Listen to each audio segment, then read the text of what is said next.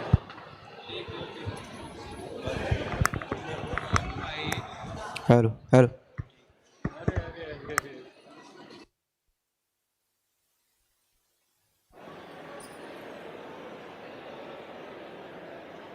क्या बात है, क्या बात है, क्या परफॉर्मेंस थी। अब हम राजस्थान के वाइब्रेंट रंगों में जा रहे हैं, जहां कल्चर अपने आप में एक सेलिब्रेशन होता है। This performance will bring to the life the elegance and rhythm of Ghoomar, a dance that is both graceful and powerful, royal and rooted. Please welcome Team Sadhna with their duo performance with a huge round of applause.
What an amazing performance by Team Sadhna. Now we have to move to the hills again, to the rhythm and to the echo through the borderlands of Himachal and Uttarakhand, a group that has spent years preserving, practicing and presenting the folk spirit of the mountains, bringing authenticity, energy and the fragrance of the hills.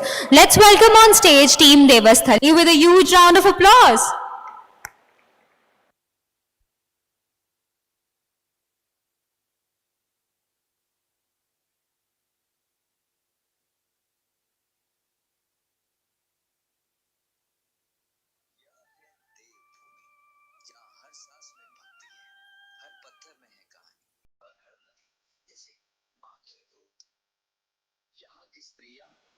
धरती सी सहनशील, आंखों में चमक, हाथों में श्रम, साक्षात जैसे जगदम्बा।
ये पुरुष खामोश पहरेदार है इन घाटियों के, थकान से आगे बढ़ना ही इनकी परंपरा है।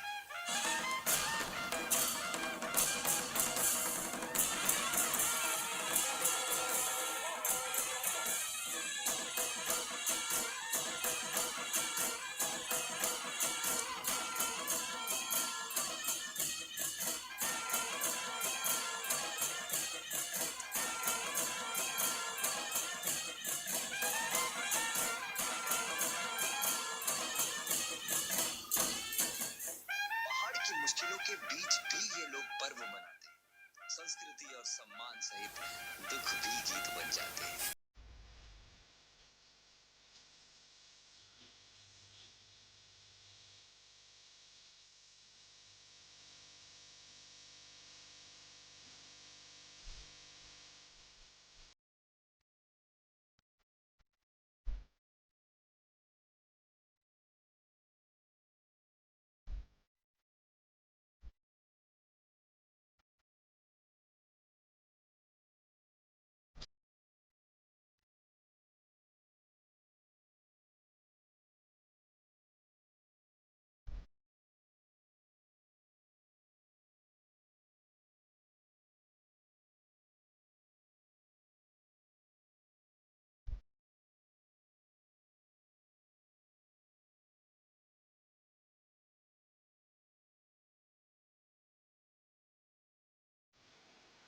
यहाँ देवता दूर नहीं, खेतों में, घरों में, मनुष्य के मन में बसते हैं।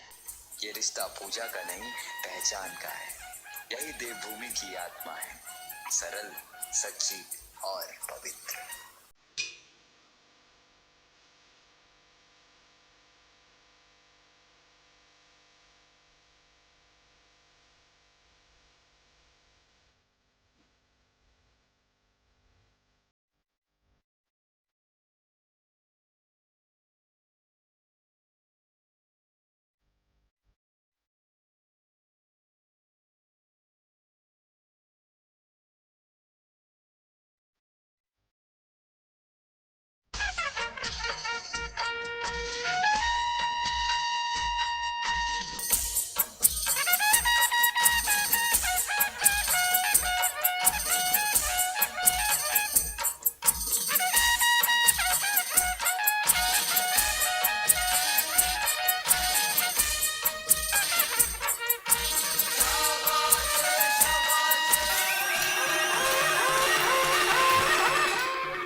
What an what an outstanding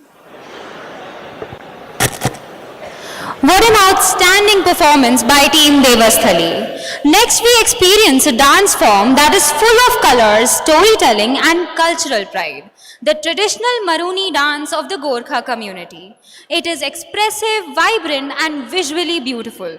A performance that carries years of tradition. Presenting to you the team Gorkha Paltan.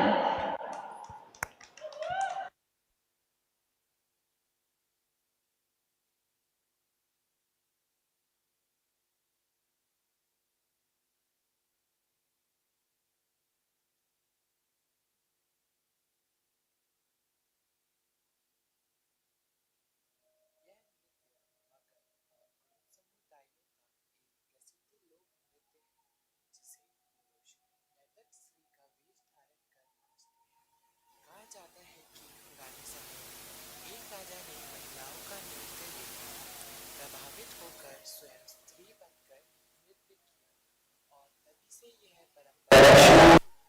यह नृत्य एकता और समानता का प्रतीक है। तो आइए हम प्रस्तुत करते हैं मारूनी नृत्य।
वर्तमान की बात करते हैं। आज के समय में यह नृत्य पैसाझरी मारूनी के नाम से जाना जाता है। यह नृत्य खासकर दसई, दशहरा और तिहार, दीपावली के अवसर पर किया जाता है और यह नेपाल के साथ साथ सिक्किम और दार्जिलिंग क्षेत्र में भी बहुत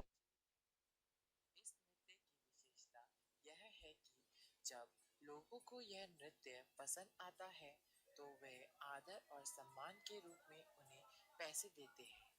इसी कारण इसे पैसाझरी मारूनी कहा जाता है।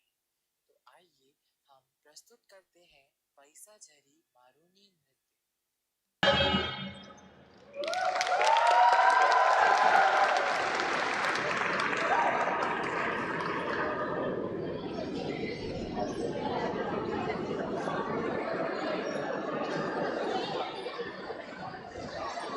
क्या बात है गोरखा पर।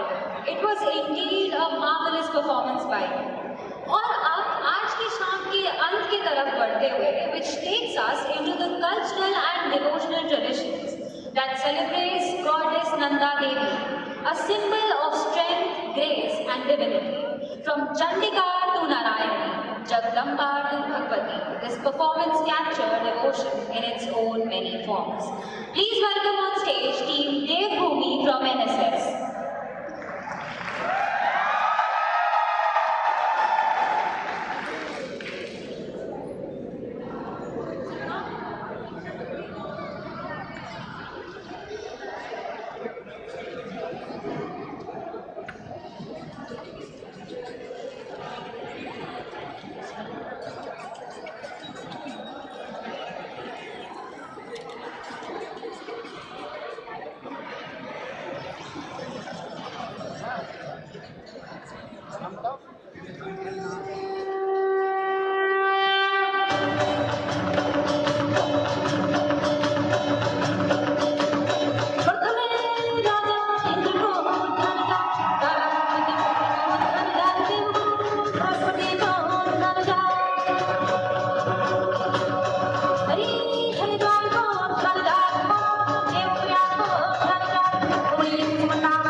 Can we have a huge round of applause for Team Devasthali?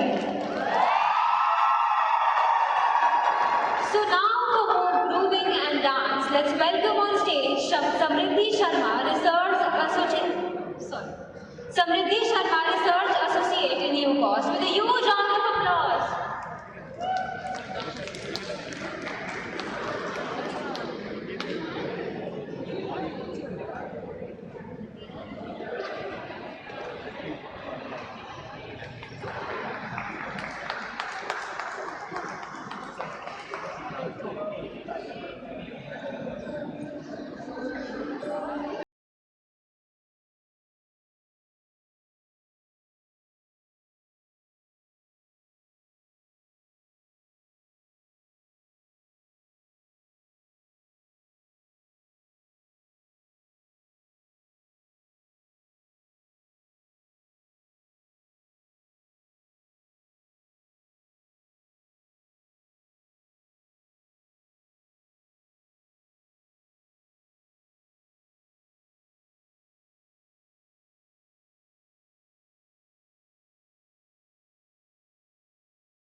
माफ़ी मांगना चाहूँगी। जो पिछली परफॉर्मेंस थी वो थी टीम देवभूमि। अब देवस्थली को तो उसकी तालियों की गड़गड़ाहट मिल गई थी। क्या हम टीम देवभूमि के लिए जोरदार तालियां बजा सकते हैं? So now let's welcome on stage Sakshi, PM Shri केंद्रीय विद्यालय, IIT भोगामपुर।